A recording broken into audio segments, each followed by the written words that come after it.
Existem vários versículos. A Bíblia, esse livro, que temos em formato de papel, ou formato digital, aplicativo ou software, obrigado. Da forma como você quiser acessar ou ler, esse livro ele é composto de livros, capítulos e versículos. E esses muitos versículos que a Bíblia traz, eu tenho certeza que talvez você tenha preferência por alguns. Ou se você não tiver preferência por alguns, é bem provável que pelo menos um versículo você sabe de cor. Por exemplo, se eu falar aqui Salmo 23, tenho certeza que todos sabem.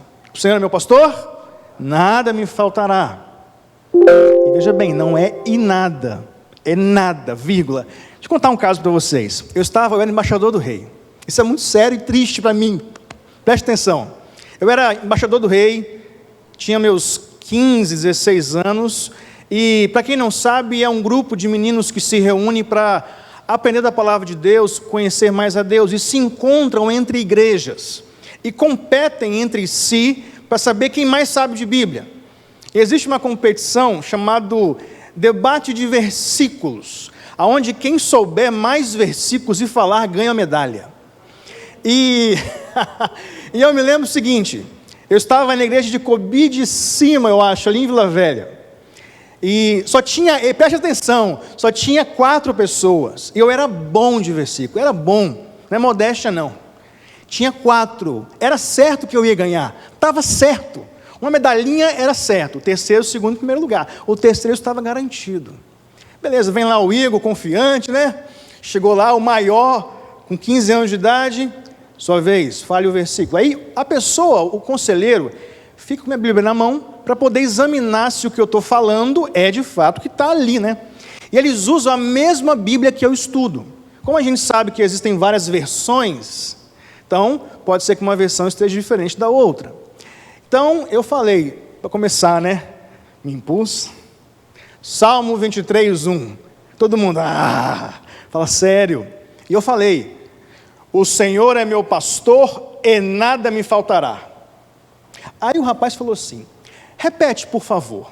Aí eu, se ele pediu para repetir, deve ser só para confirmar, né? Claro, o Senhor é meu pastor e nada me faltará. Ok, pode sair. Aí eu, como assim pode sair?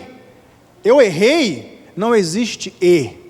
É o Senhor é meu pastor, vírgula, nada me faltará. E é engraçado porque às vezes a gente decora os versículos, e pelo menos quem é embaixador do rei mensageiro, por causa de um artigo, um e, perdi a oportunidade. Então, quando a gente for decorar versículos da Bíblia, tem que saber tintim por tintim, cada palavra por palavra. Só para fechar o parêntese, é uma história interessante.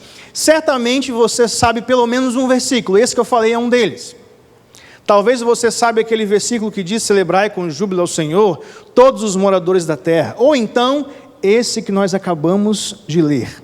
Porque Deus amou o mundo de tal maneira que deu seu Filho unigênito, para que todo aquele que nele crê não pereça, mas tenha a vida eterna. Esse é um versículo que compõe aqueles muitos versículos que certamente nós conhecemos. Talvez você não saiba a referência. Fica em João, mas você certamente lembra desse versículo em algum momento da sua vida. Pois bem, ele é muito dito, muito pensado e muito analisado somente a primeira parte. Qual é a primeira parte? Porque Deus amou o mundo de tal maneira que deu seu Filho unigênito. Normalmente, as pregações ou então as discussões ou as análises que são feitas nesse versículo param no amor de Deus, e não que seja insuficiente ou menos importante, não. Só que o texto continua, o texto não para somente na primeira parte, e pensando justamente nesse contexto, eu quero pensar com você em todo o versículo 16, 17, 18, e vê-lo por completo. E principalmente numa palavra que Jesus vai trazer aqui, que João vai trazer, através de Jesus, que é a vida eterna. Talvez você frequente a igreja há bastante tempo, talvez nós Estamos juntos já há bastante tempo. Talvez você é velho de casa, ou não, não sei. Mas, mesmo você vindo à igreja, participando dos cultos, eu faço uma pergunta para você: e a vida eterna? Vou te fazer uma outra pergunta: o que te motiva a estar na igreja? E aí digo igreja não no sentido templo, digo no sentido corpo. O que te motiva a, talvez na sua casa, mesmo não estando na igreja, aqueles que estão acompanhando a gente pela rede social, o que motiva você a gastar o seu tempo colocando no YouTube, no Facebook e participando conosco nesse momento? Qual é o motivo que nos leva a estar ou fazer parte da igreja? E para você que nos visita e não sabe, nós estamos no mês da juventude. E esse mês o tema é hashtag, muito comum usado na rede social, tamo junto, relacionamento. E a ideia, nós estamos trabalhando desde o início do ano sobre relacionamento. Relacionamento uns com os outros e relacionamento também com Deus. E hoje eu quero falar sobre relacionamento com Deus. Eu queria te fazer uma primeira pergunta para entrar de fato na análise e explicação desse texto. O que é necessário fazer para estarmos juntos na vida eterna? Vou repetir. O que é necessário fazer para eu e você, estamos juntos, para estarmos juntos na vida eterna? Eu já vou te responder. Crer em Jesus. Pronto, acabou a mensagem. Amém? Poderia encerrar, mas eu quero ir um pouco mais além. Se para estarmos juntos na vida eterna é necessário crer em Jesus Cristo, o que significa crer em Jesus Cristo? Parece uma pergunta um pouco filosófica, mas não é. Esses 3 versículos vão falar para nós, vão explicar de forma muito clara o que significa crer em Jesus Cristo. O desejo do meu coração nessa noite é que essa palavra mude a sua vida. Não porque eu vou dizer, mas porque ela é a palavra de Deus. E nós vamos ver hoje o que significa crer. Será que a minha fé é de fato verdadeira porque eu creio em Jesus? Porque a minha decisão foi genuína? Será que eu frequento a igreja há muito tempo e não tomei uma decisão com Jesus? Então eu quero essa noite pensar com você o que significa crer em Jesus.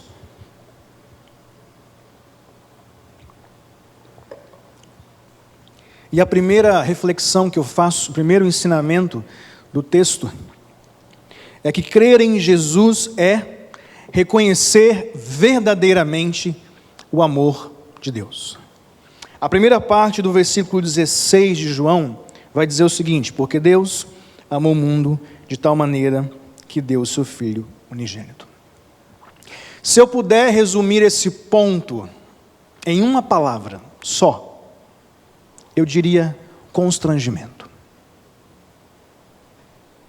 Quando eu olho para um Deus que tem todo o poder, um Deus que pode estar em todos os lugares, um Deus que sabe todas as coisas, ou seja, é incompreensível o que Ele é. Quando eu vejo um Deus que poderia estalar os dedos para nos destruir, sim, por que não? Por que Ele precisa da gente? Quando eu vejo um Deus que pode fazer isso, mas ao invés disso Ele pega o seu Filho e Ele simplesmente dá por mim, por você, eu me constranjo. Eu me sinto envergonhado. Dói no meu coração, não sei você, mas parece que às vezes eu sinto um vazio dentro de mim. Isso não é depressão, não, parece que é justamente o espaço que Deus quer preencher para que Ele seja o Deus da nossa vida. E quando eu penso no constrangimento, eu fico pensando, será que de fato nós reconhecemos verdadeiramente o amor de Deus? Eu me lembro do filme de Jesus, independente da versão, Paixão de Cristo, qualquer versão que você quiser ver. Mas toda vez que eu vejo o filme de Jesus, eu me emociono muito. E não só porque eu sou muito chorão, pode ser que você não saiba, mas Rebeca sabe disso. Eu não gosto de ver filmes que tratam sobre superação, Não gosto, eu choro muito. Jesus e o filme de Jesus é um desses filmes. Quando eu vejo que ele foi pregado numa cruz e a paixão de Cristo foi realmente o ápice de uma encenação, quando eu vejo as chicotadas que ele levou, quando eu vejo o quanto ele sofreu, aquilo me constrange e só me traz a uma decisão: eu preciso reconhecer esse amor. E a única forma de eu reconhecer verdadeiramente esse amor é crendo em Jesus. E aí veja bem, algumas pessoas, às vezes, têm o costume de dizer: não, mas eu amo a Deus, e eu reconheço esse amor, e eu pergunto para essas pessoas: mas por que você não crê em Jesus ainda? Por que a sua decisão não trouxe transformação ao seu coração? E a pessoa não sabe responder. Às vezes, simplesmente dizer que reconhecer, não, eu reconheço que o amor de Deus é verdadeiro por mim, porque afinal, não. Dizer da boca para fora aquilo que eu acho, que eu penso, não significa atitude. E a gente sabe muito bem, como eu já falei, o pastor Manu falou, e muitos outros pregadores já falaram, o amor não é sentimento, é atitude. Por mais que eu tenha a sensação e o sentimento, e me sinta envergonhado, o amor é um ato. E a atitude de reconhecer verdadeiramente o amor de Deus é crendo em Jesus. É pela fé. É você olhar para Ele, ver que você não é nada e falar: eu reconheço que o Senhor Jesus é o meu Salvador. Deixa eu te fazer uma pergunta. Talvez eu esteja falando para você que ainda não entendeu o significado do que é crer em Jesus.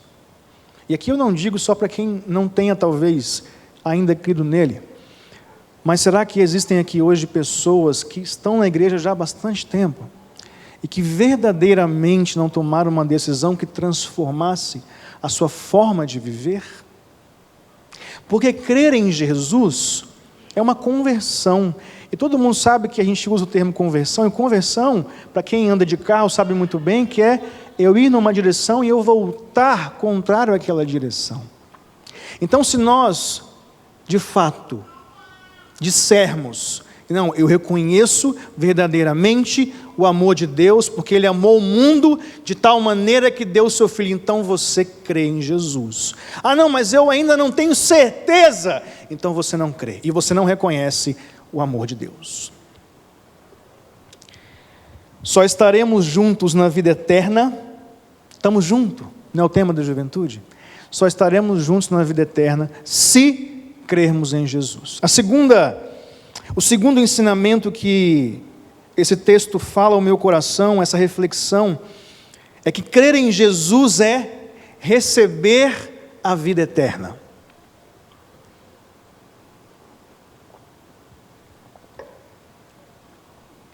A segunda parte do versículo 16 e o versículo 17 diz o seguinte: para que todo o que nele crê não pereça, mas tenha a vida eterna.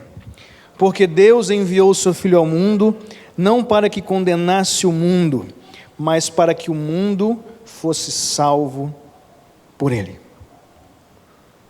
Eis o objetivo do porquê Deus amou o mundo de tal maneira que deu o seu Filho. Para que eu e você, todos aqueles que creem no seu nome, tenham a vida eterna. E o texto vai dizer aqui, para que todo aquele que nele crê não pereça. Eu quero que você, por enquanto, guarde essa palavra. Nós vamos falar depois sobre isso. Mas eu quero aqui, nesse momento, focar na frase: mas tenham a vida eterna. E eu já falei que para ter a vida eterna é necessário o quê? Crer em Cristo. É simples. Mas talvez você me pergunte: mas Igor, por que eu preciso crer em Jesus para receber a vida eterna? Talvez você possa dizer: não, mas eu talvez possa crer em Deus. Por que eu preciso crer em Jesus? E eu vou explicar para você com 2 argumentos. Primeiro, porque Ele é o Salvador. Está evidenciado isso no versículo 17. A intenção de Jesus não é condenar. A intenção de Jesus e de Deus, pelo que Ele envia seu Filho ao mundo, não é nos matar. Não, é nos salvar. Só que quem é o Salvador? Jesus. O texto vai dizer no versículo 17: porque Deus enviou o seu Filho ao mundo não para que condenasse o mundo, mas para que o mundo fosse salvo por Ele.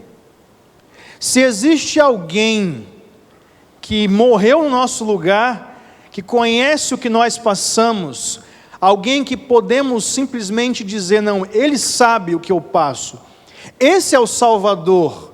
Por isso que nós temos que crer em Jesus, para ter a vida eterna, porque Ele morreu, a Ele pertence toda a glória, porque dEle, por Ele e para Ele são todas as coisas.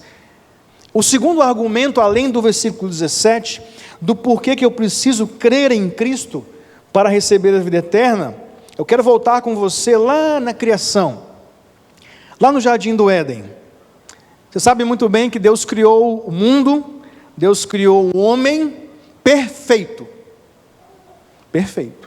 sem pecado, numa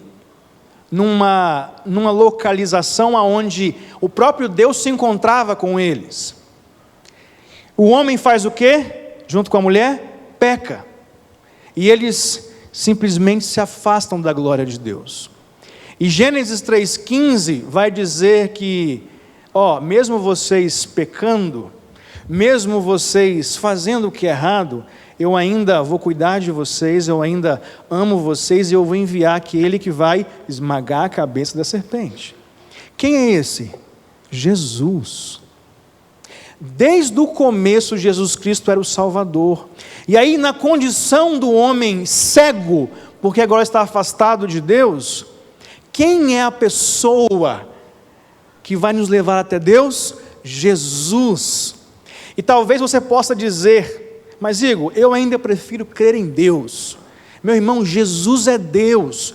Eu quero te incentivar a dizer crer em Jesus, porque Deus hoje virou uma palavra muito generalizada. Deus com D minúsculo, com D maiúsculo, não importa. Quando eu falo a palavra Deus, Deus não é o nome de Deus. A gente nem sabe qual é o nome de fato que Ele merece. E Deus pode ser Deus de cá, Deus de lá, Deus daqui.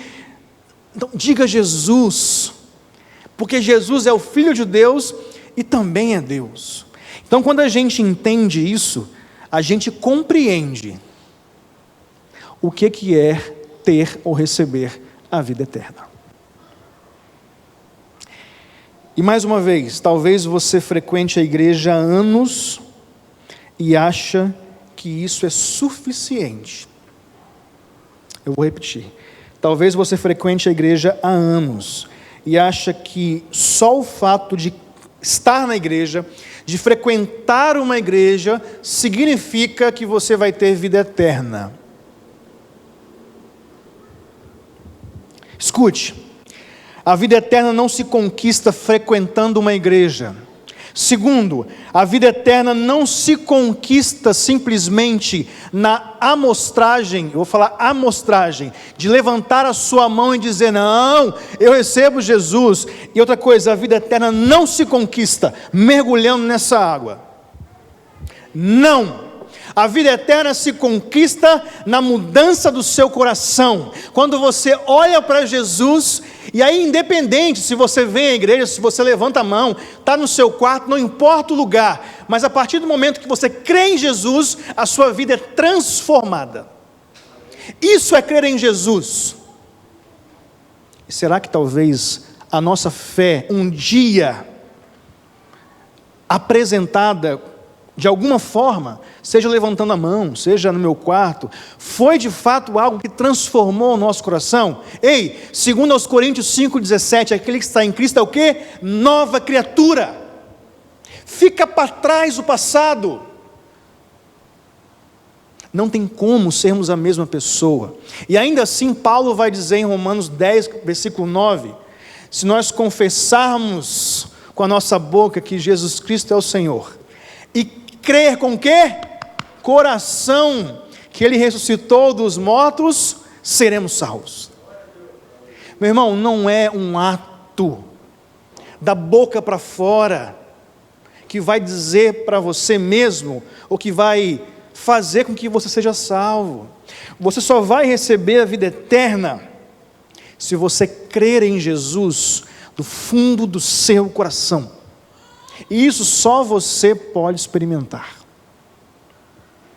Sabe, mas como que eu sei que de fato a minha decisão foi uma decisão genuína? Quando você não foi mais a mesma pessoa. A gente peca? Sim. Nós somos falhos? Somos. Perfeito é só Jesus que está no céu. Mas, quando a gente peca, a gente se arrepende. Nós não ficamos no mesmo erro, a gente muda. As coisas velhas, está lá atrás. Se nós quisermos ter a vida eterna, nós só estaremos juntos se crermos em Jesus.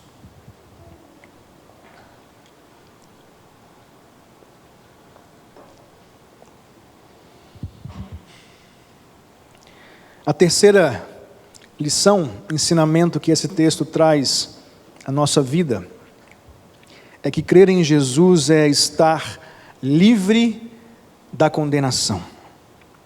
O versículo 18, ele vai dizer o seguinte: quem nele crê não é condenado, mas o que não crê já está condenado, porque não crê no nome do unigênito Filho de Deus.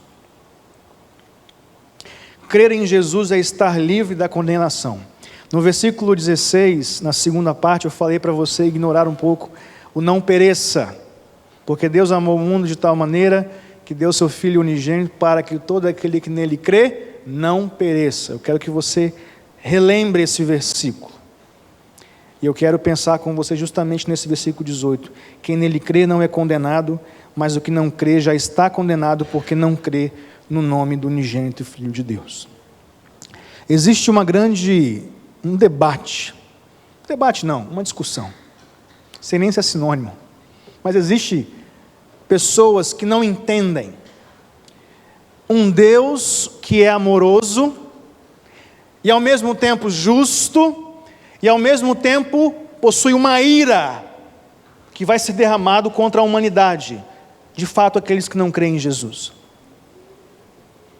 É difícil também, às vezes, compreender, mesmo aqueles que creem em Jesus, diante da nossa natureza pecaminosa. Nós não, mesmo a gente crendo em Jesus, a nossa mente, ela não funciona como deveria ser. Nós somos corrompidos por causa do pecado. E aí a gente não entende, como pode um Deus que é amor, porque Deus amou o mundo de tal maneira?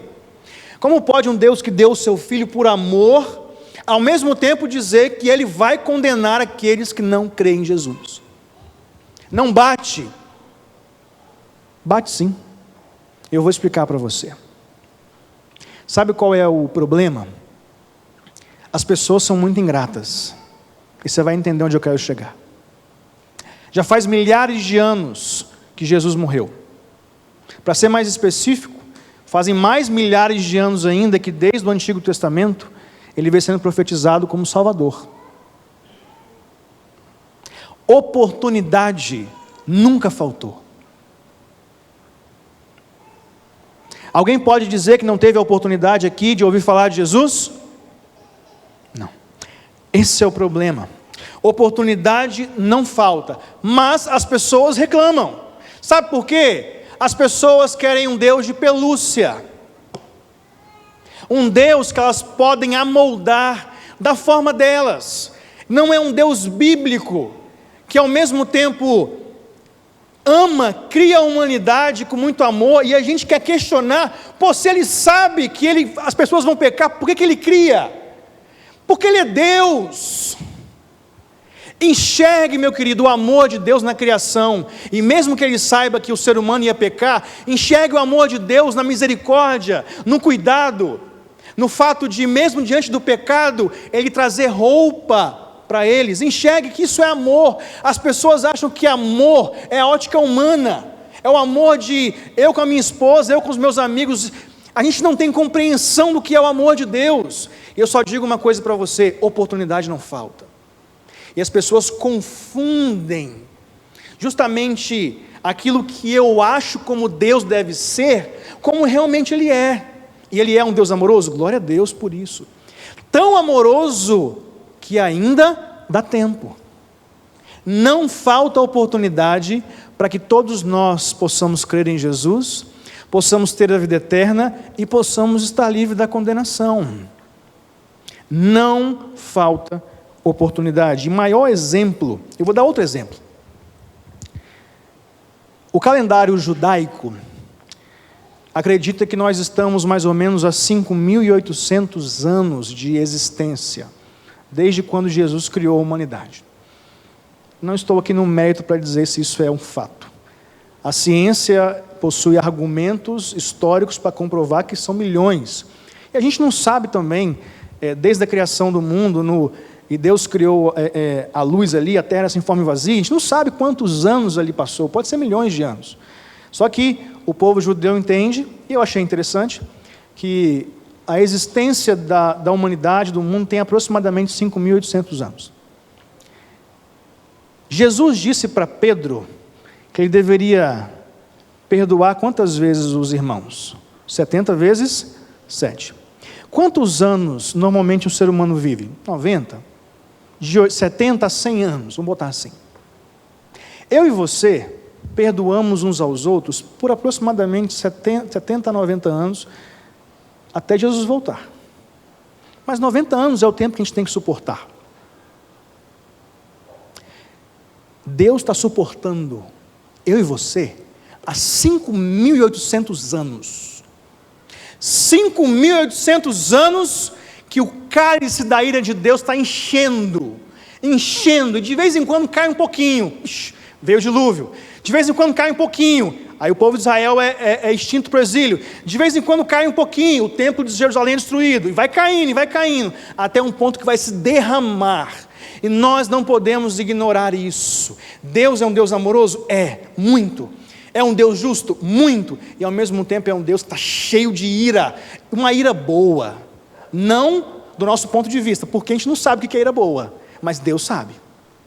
E essa ira que é de Deus, que é só dele, isso um dia vai ser derramado àqueles que não creem em Jesus. Por isso que o versículo 18, eu estou dando uma ênfase nele, não para botar medo em você, por favor, mas porque isso é muito importante. Quem nele crê não é condenado, mas o que não crê já está. Você não sabe, meu querido, quando você vai morrer. Eu não sei quando que eu vou morrer. E a ideia aqui do presente do já está, é porque quando se você não crê em Jesus e morrer daqui a alguns segundos, você já está. Não resta mais oportunidade. E Deus está dando para nós, nessa noite, mais uma oportunidade. Se nós não temos certeza de que somos salvos, ou se ainda não cremos, ter a oportunidade de crer nele. Com qual objetivo? A vida eterna. Estar livres da condenação. E eu queria, caminhando para o final, trazer para você alguns versículos de condenação para aqueles que não creem. A Bíblia traz alguns versículos que fundamentam o que é a condenação. O que é, para onde as pessoas que não creem em Jesus vão. Eu queria compartilhar com você esses versículos para fundamentar aquilo que nós estamos vendo e mostrar para você que o inferno não é algo para nós, mas nós temos que crer em Jesus. O primeiro versículo é Daniel 12:2. Se tiver como mostrar aí, Tainá, pode ficar à vontade. Daniel 12:2, no Antigo Testamento, dá para ler? Está passando ainda? Não sei. Tá bom. Daniel 12:2, eu vou ler aqui rapidamente. Lá no Antigo Testamento, nem tinha Jesus ainda fisicamente falando, ok? Olha o Daniel, o que ele vai dizer. Muitos dos que dormem do pó da terra ressuscitarão, uns para a vida eterna, outros para a vergonha e horror eterno. Vamos continuar lendo. Mateus 13, 40 ao 42. Pois assim como o joio, lembra do joio do trigo? Que Jesus falou assim, não tira não, deixa no meio da igreja. Quando chegar a hora, eu vou separar o joio do trigo. Pois assim como o joio é colhido e jogado no fogo, para você que não sabe, curiosidade, o joio ele é muito parecido com o trigo. Então, por isso que Jesus faz esse exemplo. Por ser parecido, ele vai dar um alerta para a igreja de que, tem trigo, que é o bom, e tem joio no meio, que é muito parecido. Então, cuidado. Pois assim como o joio é colhido e jogado no fogo, isso quem trabalha no campo, assim será no fim dos tempos. O Filho do Homem mandará os seus anjos, que ajuntarão do seu reino todos os que servem de pedra e tropeço, os que praticam mal, e os lançarão na fornalha acesa, ali haverá choro e ranger de dentes. Mateus 25, 45, 46, aonde Jesus está falando dos tempos do fim. Então o rei responderá: em verdade lhes digo que sempre que o deixarem de fazer a um destes meus pequeninos, foi a mim que deixaram de fazer, e estes irão para o castigo eterno, porém os justos para a vida eterna. Eu finalizo essa parte com Apocalipse, Apocalipse é confirmação, né? Apocalipse, né? 14, de 9 a 11, vai dizer o seguinte. Aqui, entenda, independente da sua visão literal ou não, ok? O ensinamento é o mesmo para os dois lados.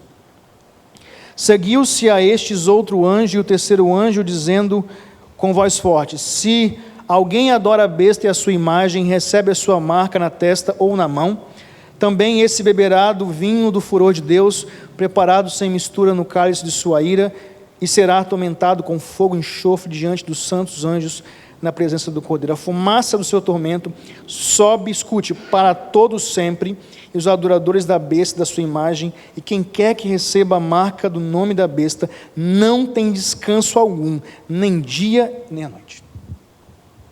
Eu estou dando ênfase em alguns versículos para você ver que não é só em João 3,16, que é para que todo aquele que nele crê não pereça. Não, existem outros versículos que fundamentam a condenação. E isso não é para você, amém? Se você crê em Jesus.